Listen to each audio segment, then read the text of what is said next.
So Sri Krishna is saying over here that when I have to take a form in the material world, I have to do something. See, I have other people also, they are handling some departments. But then I have to do something in this world. So there is a verse which says, karmanye vadikar. That entire verse is so famous in India that it was there during the serials that were played in the TV and all. So where he says, wherever there is Adharma, I will come over there. So I take birth wherever there is Adharma happening.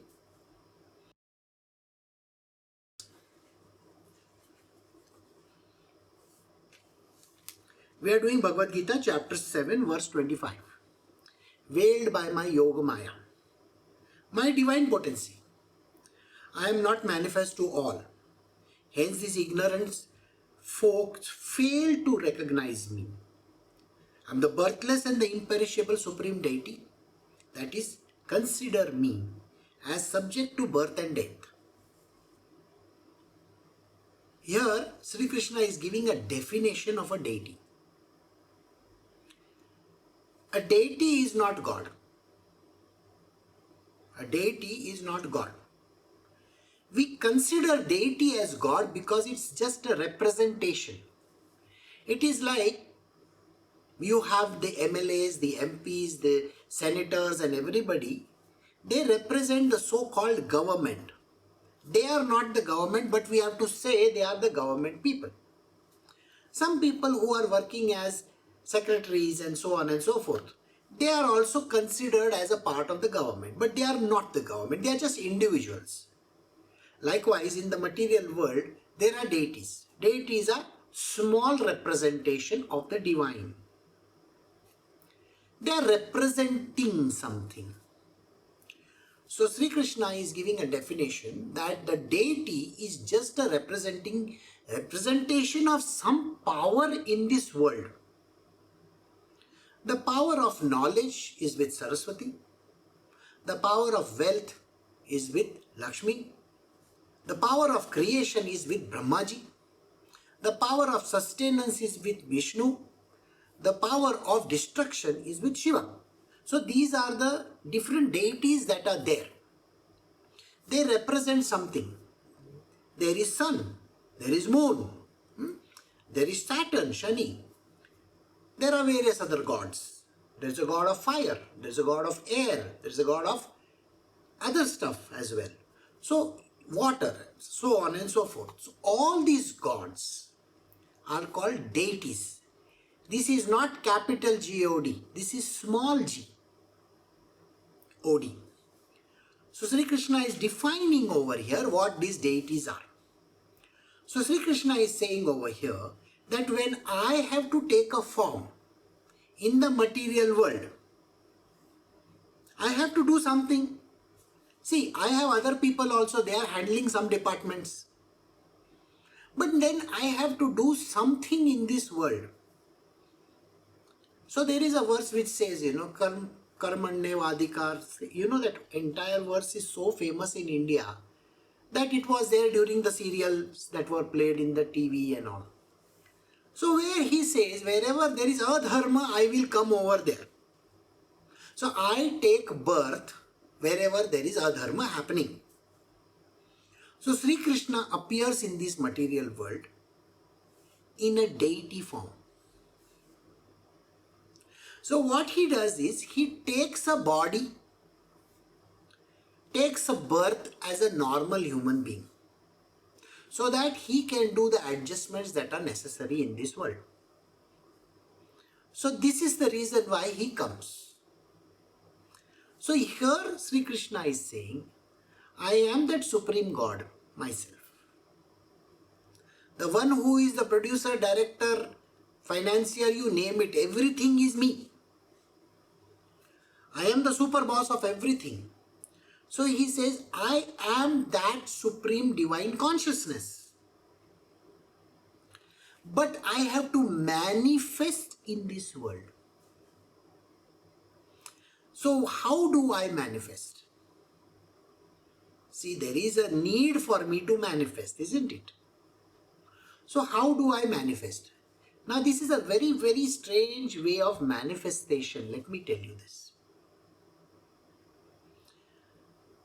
Many people in this world know that there are places like Lourdes, Lourdes, Lourdes in France. There are some places in the world where they have seen appearance of Mother Mary somewhere. Some people have seen some God, great God, appearing in some place. So in this place, Mother Mary appeared on the mountainside. On the mountainside. So when she appeared over there were 3 young boys who saw this apparition. And then they went and told the village, and that is how that place has become famous. Like that, many a times, the divine takes a form. Now, Sri Krishna is explaining how he has taken a form. So, there is a body available. So, there is a place, a body, something is available. So, what I do, I personally use my powers to enter that domain.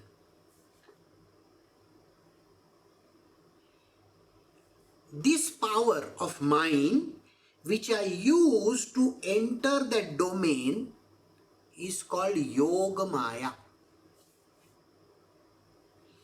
So, I use my power to enter that domain, but when I enter the domain, people do not have any idea that this is Krishna who is coming there.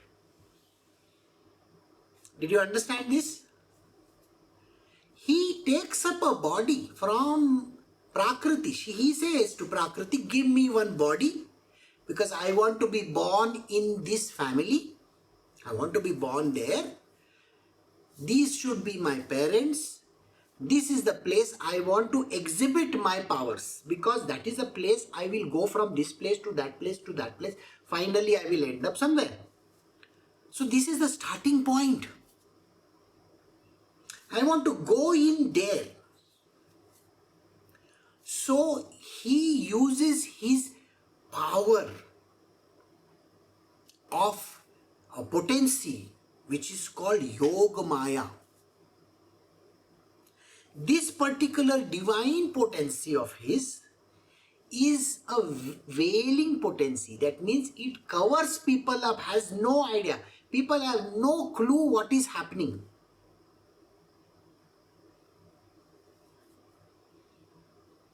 Why? Because people are in illusory state. They have no idea I am coming over there. I come unannounced. I don't even say I am coming. I just come. I just create myself over there. And people, they do not know. So they feel, oh, he is XYZ's son, He is not XYZ's son. He is not the husband of XYZ. No. He is neither the relative of some people. He is neither having gotra or anything for that matter. The body has. He doesn't have. He is just assuming a body. When Adi Shankaracharya, he was questioned by Saraswati, whose name was Sharda then, she asked him certain questions which Adi Shankaracharya was unable to answer. Because he was a sannyasi, he doesn't know how married life is all about. So he takes time from Saraswati, that is Shardama, and says, you know what? Give me some few days time. I will come back with the answer. At that point in time when he says, she agrees to him. At that point in time, what does he do? He knows that there is a person, a king is dying in a particular place. So this place, he goes in a subtle form, enters the body of that king, and then he stays with the queen for that many months. This is called Kaya Pravesh. Kaya means body, Pravesh means enter. So some of the greatest of these sages, saints, gods, Almighty, remember, he is Shivji. So he could perform this action very easily. So when the woman is looking at him, she can only see her husband in that person. She can't see Shankaracharya in that, can she? No, because the body is husband's. So naturally, she believes that this is her husband. Then, a few months later, he discards the body and comes back and explains to Shardama what exactly is the question that she had asked. He gives a detailed explanation. This is what the answer is. So this was a story I told you so that you understand the importance of how the divinity himself takes up a form. And then that person who is there amongst the people, they have no idea that this is the great divinity. Likewise, Sri Krishna says, veiled by my YogMaya, with my divine potency, I am manifest. I take up this body. But people have no idea. Hence these ignorant people, they do not recognize me. I am that imperishable spirit. I am birthless. I am not having any birth. I can't take birth like that. But I take up the body only for serving a particular purpose. Alright? So I hope you understood this verse. So we are going to verse 26 now. We are doing chapter 7, verse 26. Arjuna, I know all beings, past as well as present, nay, even those that are yet to come, but none devoid of faith and devotion knows me. These two words are very, very important. Please understand these two words. One is called faith, second one is called devotion. If a person has no faith in Krishna, he will never see Krishna anywhere. So suppose you see some god somewhere. You go to some temple and you see that divinity over there. It can be any god, does not matter. It can be Kartik Swami, it can be Shivji, it can be Anjaneya, it can be any god that you want to see. And you have faith in that god. You will have no faith in Krishna. Because according to you, that God is the greatest God. But in the yesterday, I had explained to you all that these are all deities. They are all deities. They are not the supreme divine consciousness. They are a small part of that big thing. It is not Sri Krishna. So what these people do, they believe in these deities. So they don't have faith in Krishna. They think Krishna is some ordinary fellow from the roadside. He is one of those deities or divinities. And they poo-poo him and they say, I don't care. The only way of knowing Krishna is to have absolute faith in the divine. Absolute faith in Sri Krishna. And the devotion has to be single pointed.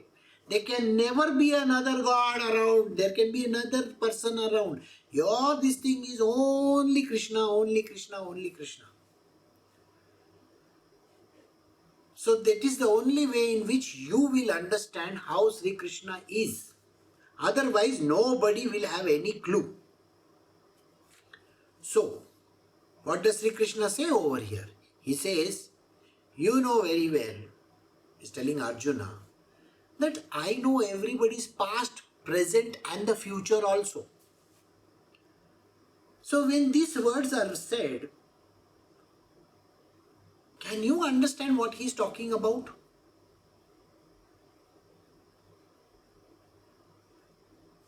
Sri Krishna is saying that everybody there has a future. These are hidden words. You are yet to come by. That means there are going to be many births after this.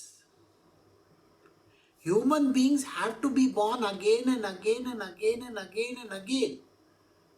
Many times they are born over and over again, and he also is born.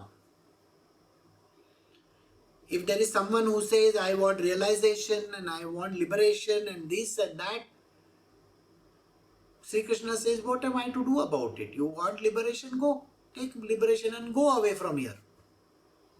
You don't want me. If you want me, you will be having absolute faith in me.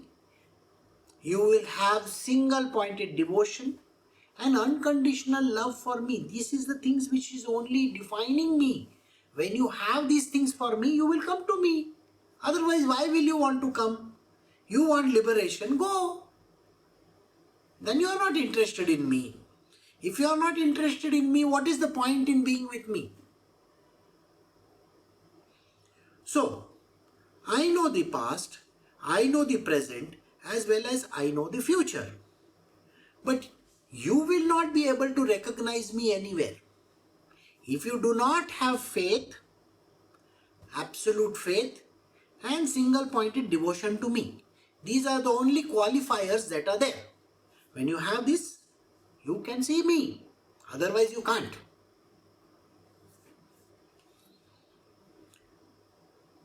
We are doing chapter 7, verse 27 from the Bhagavadgita. O valiant Arjuna, through delusion in the form of pair of opposites, that's pleasure and pain, born of desire and aversion, all living creatures in this world are falling a prey to infatuation. The reason why people are born again and again and again and again is all because of their desires. Every person has a desire. I want this, I want that, this is like this, that is like that. People feel, I wish I had this husband. I wish I had that husband. Somebody's at the door.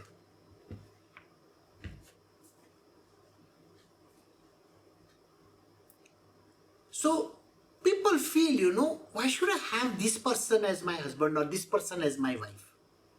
I wish I had that person as my husband or that person as my wife. This is a desire. Even a petty desire that I want to eat something is a desire. See, one day one person said that, I want to have a desire of eating some sweet. If you have a desire for eating some sweet, then I am sorry. And if you die by chance, then you will not be able to eat that sweet. Suppose it's a rasgulla or a gulab jamun, the sweet which is dipped in sugar solution.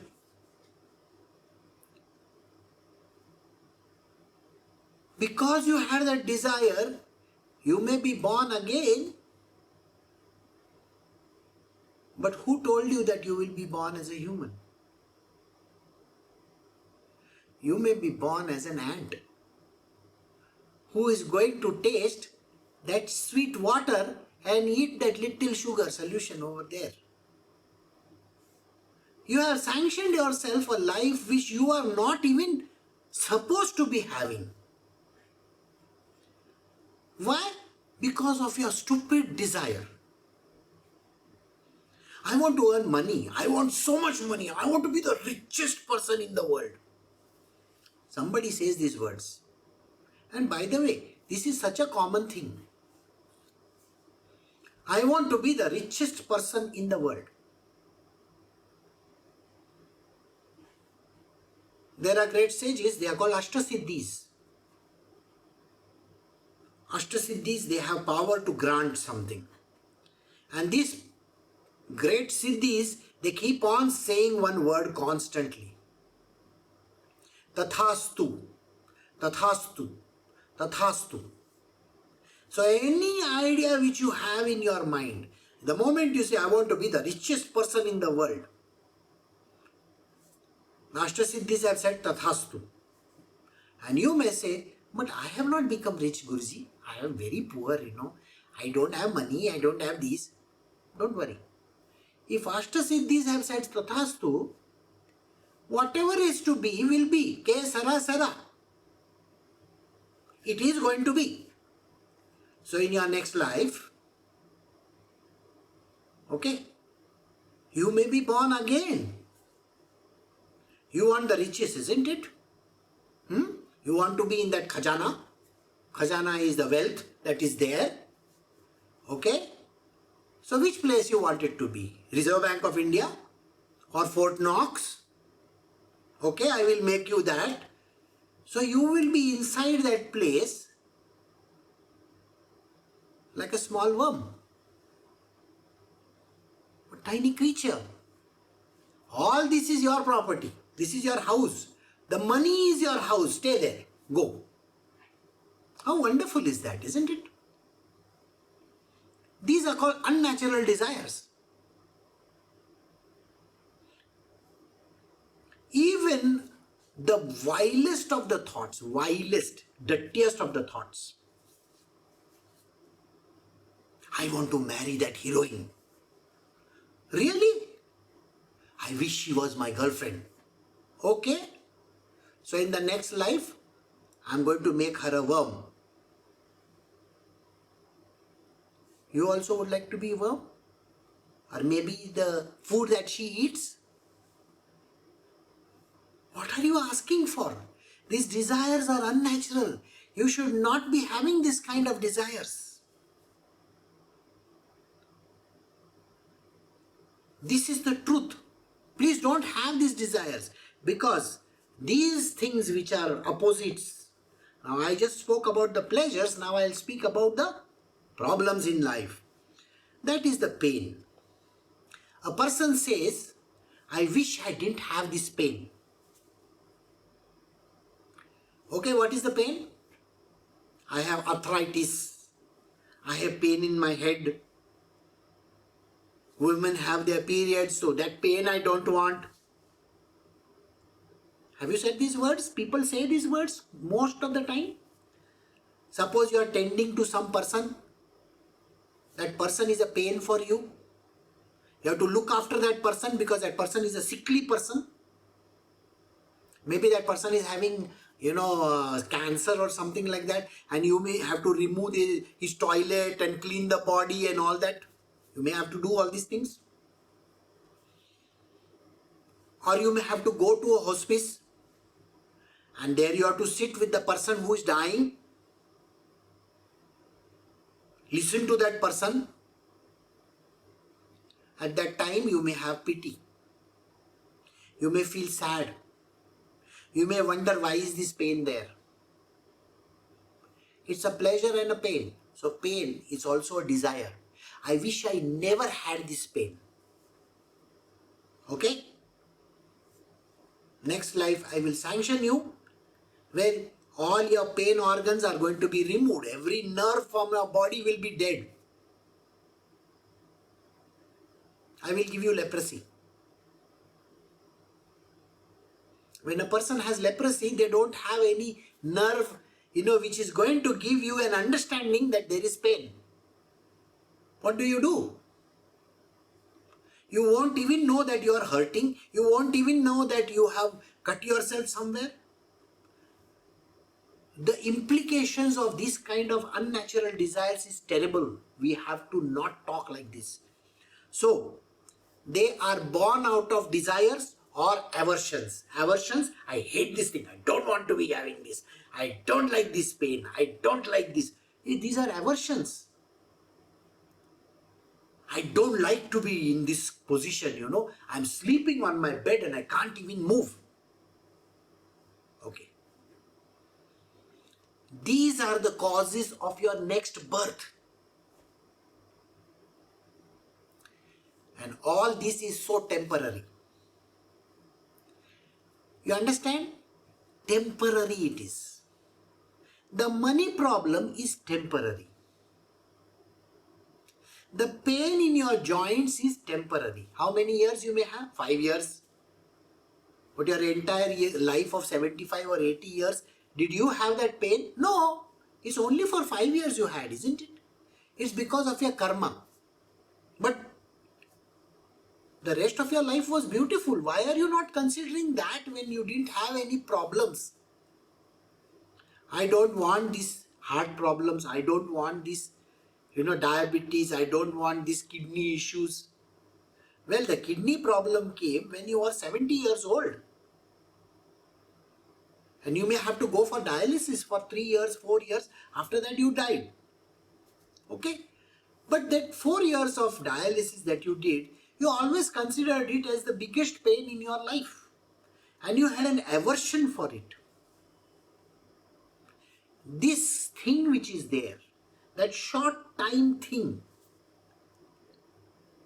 is called infatuation. It's not permanent. It's a small thing which you have to go through. The painful experience should be of only that much. Got it? And you are having this issue that, my entire life is a problem? No. Sri Krishna here says people fall for these infatuations. So, and these are delusions. They are deluding you because they have something which is called pleasure and pain attached to it. So all desires in this world, whatever the desire, is connected to pleasure and pain. Why are you getting into it? Why are you not having detachment? Why are you not dispassionate in that? Think it is like this. This pain has been given for some reason to you. Don't bother your head about it. Got it? Bear it. You are not bearing the pain of this whole world, are you? It's only connected to one body of yours. There may be other people in this world who may have to suffer a lot more than you. You are suffering because of your own karma. They are suffering because of their karma. Well, you have done something in your life because of which you got this pain, no? And the pleasure also that you are talking about. I want to marry this woman because I am in love with her. So 6 months later, the love goes out of the window. And the same pleasure becomes pain. That is called infatuation. Infatuation is non-permanent. It doesn't stay for a long time. So people fall for these infatuations and they are born again and again because of their incessant desires. The only desire which a person should have is, I want to be one with the Lord. I want to be with Krishna. I want to have single-pointed devotion to Him. This is the only thing which a person needs to have. And when he has that, see in the previous word, you got to have that absolute faith in Him and single-pointed devotion. Then there is nothing to bother you about. So we have come to the end of verse 27. We will stop over here.